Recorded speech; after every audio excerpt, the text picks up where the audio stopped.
Muito bom dia, cidade de Alfredo Chaves. São exatamente 8h19, hora certinha para você. Oferecimento Lojas do Nelsinho. Lojas do Nelsinho, a hora certa. 8h19, terça-feira, 28 de agosto de 2018. Muito bom dia. Hoje você está no divã com a doutora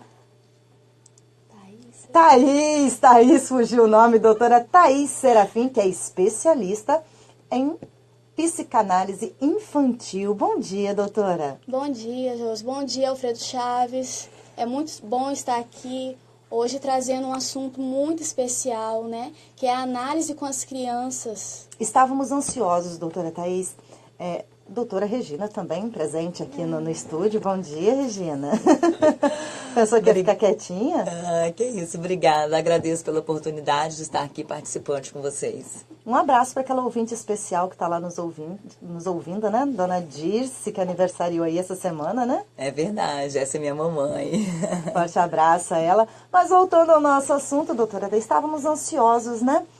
Tivemos uma oportunidade, mas com o doutor Thales, mas ele não pôde estar aqui, né? Fizemos já o convite, mas ainda continua em aberto ao doutor Thales, para tirar as nossas dúvidas aí sobre a psicanálise infantil. E hoje nosso assunto é clínica infantil. Clínica infantil. O que seria a clínica infantil? Por quê? Né, que os pais aí chegam com essas crianças até fazer psicanálise. É tão estranho, né? Criança precisar de psicanálise, tão pequenininhos, ainda não sabem nada da vida, né? Não tem aí o estresse da vida, aquela correria, e já precisar de psicanálise? Pois é, Josi. A psicanálise infantil é investigação no inconsciente, né? Como no adulto. Quando o adulto ele procura a clínica para falar sobre os traumas psíquicos, nós fazemos uma investigação no inconsciente trazendo para a infância. Ou seja, é na infância que acontece muitos conflitos e geram algumas situações na vida adulta, algumas complicações. Na infância é a mesma coisa. Por que o acompanhamento na infância?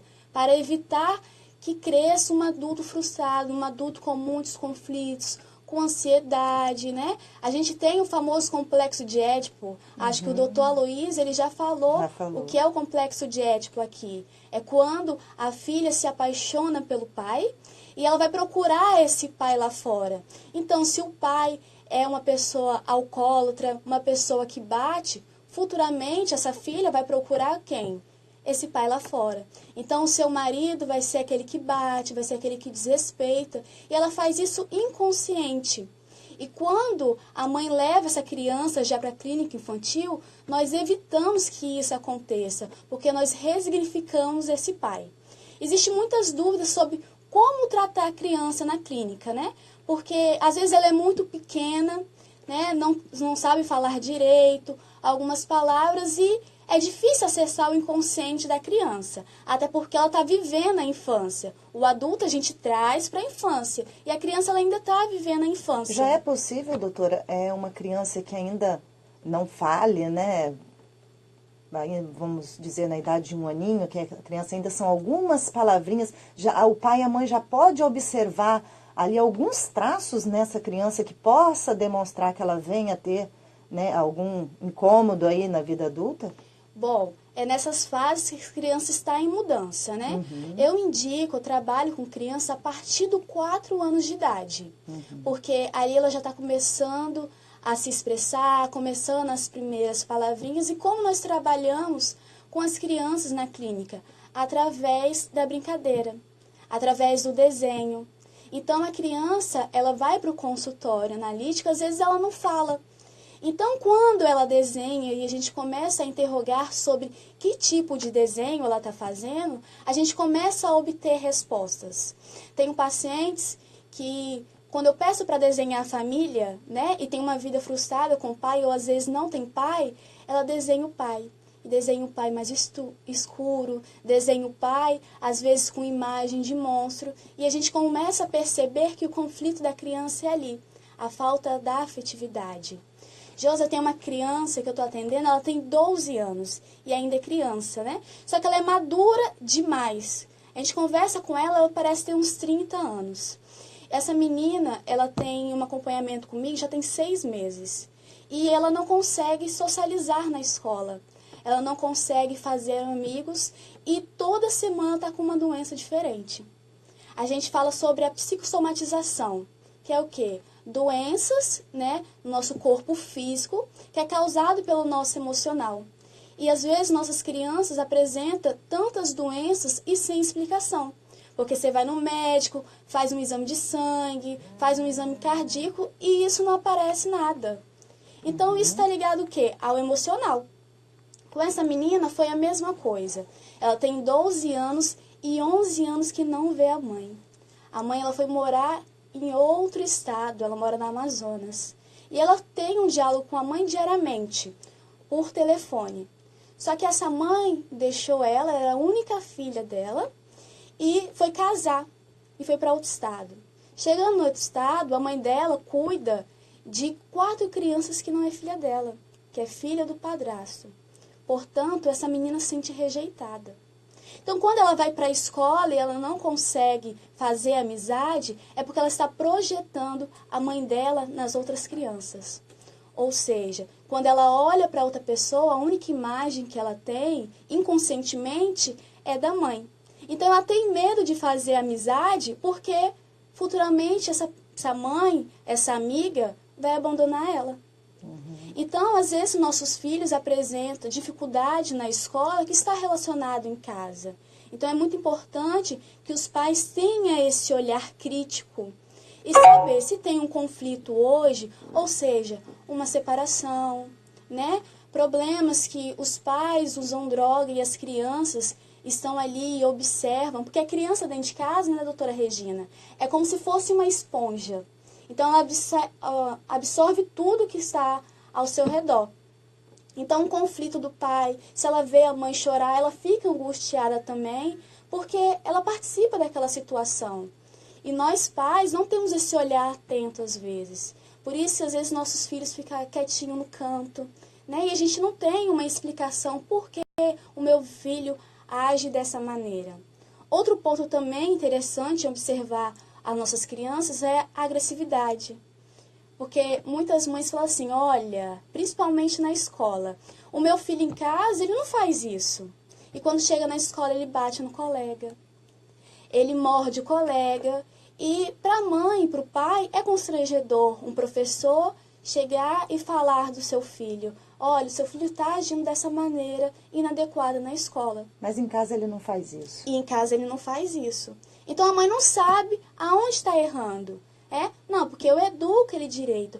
Às vezes é o opressor. Em casa ele não pode, porque em casa ele vai apanhar. Então aquela criança que apanha muito dentro de casa, ou que vê a mãe apanhando, ou que vê também o pai apanhando, que não é só o homem que bate, a mulher também, ela bate, ou que apanha do irmão dentro de casa, como ele não revida, como ele não tem voz dentro de casa, o espaço de liberdade dele é dentro da escola. Então, lá, ele vai transferir tudo aquilo que ele passa para dentro de casa para os coleguinhas. Então, na observação, às vezes o pai e a mãe não têm essa briga dentro de casa, né? Não tem essa agressividade, mas os filmes, os desenhos, os games que essa criança participa, que essas crianças brincam, influenciam muito na subjetividade da criança. Doutora, uma pergunta.